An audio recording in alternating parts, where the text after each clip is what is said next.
etxien beti idatzi izan dut zinpuinak, beti antzestu izan dut zinpuin horrek. Orduan ez da nik uste dut erabaki bat edo gogo bat kontzienteki gogoratzen dutena. Etxien hasi nintzen antzerkitzu egiten, gero gure ikastolan antzerkia emoten da, klase orduen barruan, orduan horrek jarraipena emundotzen. Baina ez dakit berezik izeba. Holan da eta ez dutzen geburuari behar galdetzen, holan jarraitzen dut eta posik.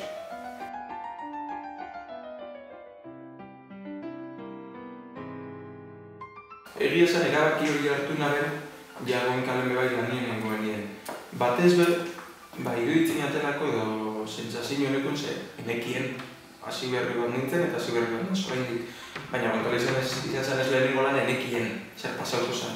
Orduen esan, karrera bat ingo, ikusentzunezko komunikazioa, ez da antzespenaren mundutik hain urrutik, ez da ordezkagarri inundik inora ez, baina kamara izaten ikasten duzu, bideo egintza ikasten duzu, eta fikzioa ikutzen da. Eta ni gezurrak izatea guztetan jatenez, horbe bai gezur asko esaten ziren, eta gustora egiten abilen karrera bat da. Ni ikasten hasi nintzenetik unibertsitatien urtero indot lan, eta urtero ikasi dut. Egia esan urtetik urtera gatsa zaila hori nate, alde batetik unibertsitateko exigentzia mailan gora doia, eta beste alde batetik bai, kirotazen lan proiektuek handitzen doiez, zorionez. Baina bada lan bat, eskatzen dutuna denbora guztien buruan eukitzie bueltaka, testuak, pertsonaiak, ensaiuek, edo zer. Orduan neke bat dakar horrek. Orduan neke horrek izan gizklasera, neke horrek egiten duzuz lanak, neke horrek ikasten duzu azterketarako, orduan kantzautan baitzen duzu.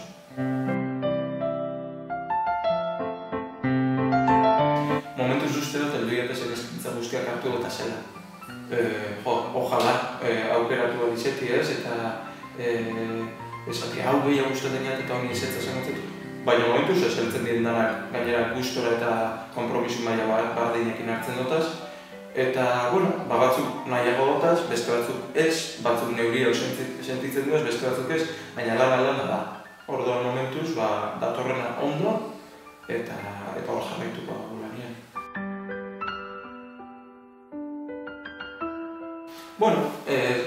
Antzeslan baten zure pertsonean murgiltzeko metodo asko dauz. Aktore asko jotzen da bide psikologikotik, pertsone horrek zelan pentsatzen da, nondik dator, norzan bere eta norzan bere amazera izotasundeko, bere manu jarri oso urruti juten dira, psikologikoki, baurak arrazoitzeko pertsone horrek egiten dauzen ekintza guztiak. Nik ez. Nik gorputzetik abilatutako antzespen batik, nire gehiago inportan jate, pertsone hori zelan ibiltzen da, zelan apurtzen da, zelan agurtzen dago, zelan egiten dagoen barre. Hortik abiatzen az, eta behin egitura fisiko hori eta ekintza fisiko hori dekota zenien, sentimentuak testuaren bitartez helduko digez. Baina lehenengo gorputzak kolokatzen duen, testua gero purka ikasten joaten da, errepikatuaz, ez buruz ikasiz. Eta orduan, behin gorputzeko zuen eta testua urtetzen da ginen sentimentuak nire bideo honetan bintzat heltzen doiez.